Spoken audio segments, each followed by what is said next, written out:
లేని డెమోక్రసీయే కాదు. ఇప్పుడు ప్రతిపక్షం ఆంధ్రప్రదేశ్లో 11 స్థానాలకు వచ్చేసింది.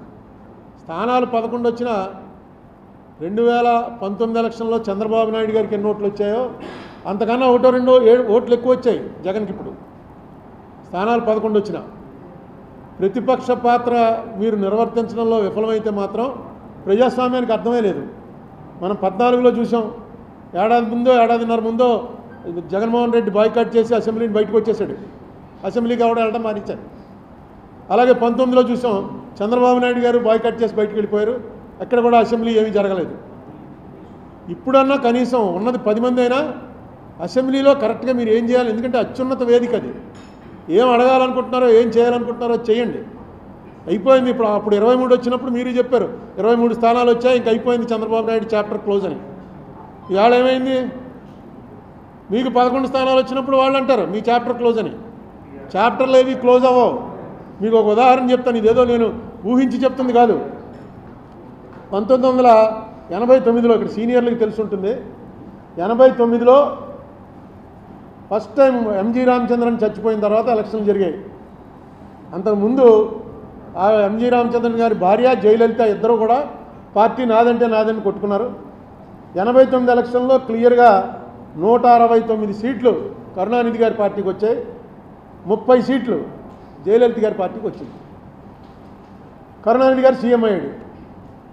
నెక్స్ట్ 91లో రాజీవ్ గాంధీ గారు చచ్చిపోయిన తర్వాత అనుకుంటాను ఈ ఎల్టీటీఈకి కరుణానిధికి సంబంధాలు ఉన్నాయనే దీంతో కరుణానిధి ప్రభుత్వాన్ని రద్దు చేశారు. రద్దు చేసి మళ్ళీ ఎలక్షన్లు వచ్చాయి.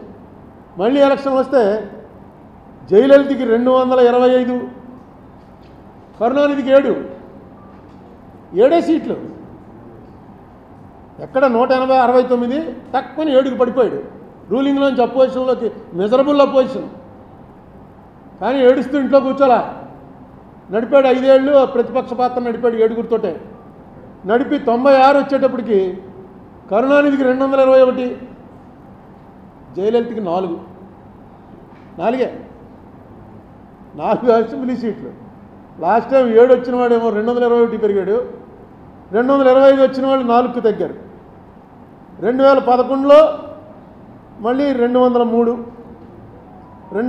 జయలలిత 2 సార్లు నెగ్గింది. 2016లో కూడా నెగ్గింది ఆవిడ చచ్చిపోవటానికి ముందు.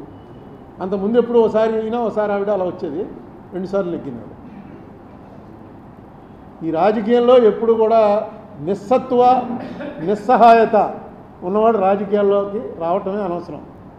ఉదాహరణ చంద్రబాబు నాయుడే. ఆయన వయసుకి మొన్న వేసంకాలం టీవీలో చూస్తుంటే మనకి చెమటలు పట్టేసేవి. ఏంట్రా బాబు ఇంత ఎండలో అలా పడి మెయిన్ రోడ్డు మీద నిలబడి అలా మాట్లాడుతున్నాడు, చెమటలు కారిపోతుంటే మనకే భరించలేకపోతున్నాం. ఏసీ కూర్చుని ఎలా తిరుగుతున్నాడు అంటే ఆ కసి, ఆ రాజకీయం అనేటువంటి ఆ కసి ఉండాలి. నిస్సత్వ తగ్గిపోవాలి. నిస్సహాయత నాకు ఎవడో లీడర్ అన్నది ఉండకూడదు. అలా చేశాడు కాబట్టి ఆయన మళ్ళీ రివర్స్ అయింది. ఇప్పుడు జగన్మోహన్ రెడ్డి కూడా మా వాళ్ళని కొట్టేస్తున్నారు. ఇవన్నీ కూడా మామూలుగా జరుగుతూ ఉంటాయి. ఈసారి కొంచెం ఎక్కువ జరుగుతూ ఉండొచ్చు. జగన్మోహన్ రెడ్డి దీనికి మైనస్కి ప్రధానమైనటువంటి కారణం ఏంటంటే ఆయన చేసినటువంటి పనులు కక్షతో చేస్తున్నాడు అని మిడిల్ క్లాస్ జనం నమ్మారు. ఆయన చేస్తున్నటువంటివి రూల్ ప్రకారం చేశాడా, రూల్ ప్రకారం చేయలేదా అన్నది పక్కన పెట్టి, రూల్ ప్రకారం చేసినా రూల్ ప్రకారం కాకపోయినా ఇది కక్ష బట్టి చేస్తున్నారా అని ఖచ్చితంగా మెజారిటీ ప్రజలు నమ్మారు. ఇంకా ఏ బడుగు బలహీన వర్గాల వాళ్ళ ఓట్లు నీకు వస్తాయనుకున్నావో ఆ బడుగు బలహీన వర్గాల వాళ్ళంతా కూడా రెక్కాడితే కానీ డొక్కాడని జనం. ఆ జనానికి 50 రూపాయల లిక్కరు 200 రూపాయలు దాటిపోతే తాగకుండా ఉండలేని పరిస్థితి అనేక సంవత్సరాల నుంచి అలవాటు చేసాం. సాయంకాలం అయ్యేటప్పటికి ఇంటికి వెళ్ళేటప్పుడు లెక్కర వేసుకుని వెళ్ళడం అలవాటు అయిపోయిన వాళ్ళు ఒక్కసారిగా బడ్జెట్లో మార్పు వచ్చేసింది. మీరు ఇచ్చే ఎన్ని వేలు ఇచ్చారు, ఆటో డ్రైవర్కి ఇచ్చారు, తర్వాత చిన్న చిన్న పనులు చేసుకుంటున్న వాళ్ళకి ఇచ్చారు, 3000 రూపాయలు పెన్షన్ ఇచ్చారు. ఇవన్నీ కూడా కలిపి కూడా ఆ ఫ్యామిలీ బడ్జెట్లో తేడా వచ్చేసింది ఈ లెక్కర వల్ల. మీకు ఎలక్షన్లు పోవడానికి వాళ్ళకి డైరెక్ట్గా గవర్నమెంట్ తోటి సంబంధాలు ఉండవు. లాస్ట్ టైం కన్నా ఈవేళ బాగున్నావా లేదా, ఎవడు ముఖ్యమంత్రి ఎవడు ప్రధానమంత్రి మామూలు పని చేసుకున్న వాళ్ళకి ఏమీ అది ఉండదు. ఉల్లిపాయ రేటు గురించి ఒక గవర్నమెంట్ పడిపోయింది ఢిల్లీలో. నా బహుశా 70 80లోనో ఉల్లిపాయ రూపాయి ఉండేది 5 రూపాయలు అయింది. అంతే వాళ్ళకి ఉల్లిపాయ నిత్యావసర వస్తువు తక్కువ ప్రభుత్వాన్ని దించేశారు. అలాగే ఇక్కడ సారా అన్నది ఎంత బలంగా పనిచేసిందంటే అది మొట్టమొదట పాపం ఫస్ట్ ఈ విషయం కనిపెట్టినవాడు ఎవడంటే స్టేట్ లెవెల్ లీడర్స్లో మన రాజమండ్రి ఆయన సోమవీర్రాజు లిక్కర్ రేట్లు ఎక్కువైపోయి 50 రూపాయలకి ఇస్తాం మేము వస్తే అని అంటే ట్రోలింగ్ చేసి తెగదిట్టేశారు సోమవీర్రాజుని. అదే చంద్రబాబు నాయుడు గారు డైరెక్ట్గా మీటింగ్లోకి వచ్చి చెప్పాడు 50 రూపాయలకే మీకు నాణ్యమైన లిక్కర్ ఇస్తాను మేము వస్తే అని. అది పనిచేసింది.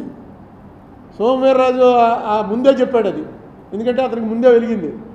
ఇది దీనివల్ల చాలా ఫ్యామిలీస్లో చాలా ఇబ్బందులు అయిపోతున్నాయి ఆర్థికంగానే. తర్వాత ఇంకా చంద్రబాబు నాయుడు గారు చేయవలసిన 1-2 పనులు ఏంటంటే డీలిమిటేషన్ వస్తుంది. డీలిమిటేషన్ వచ్చి సీట్ల సంఖ్య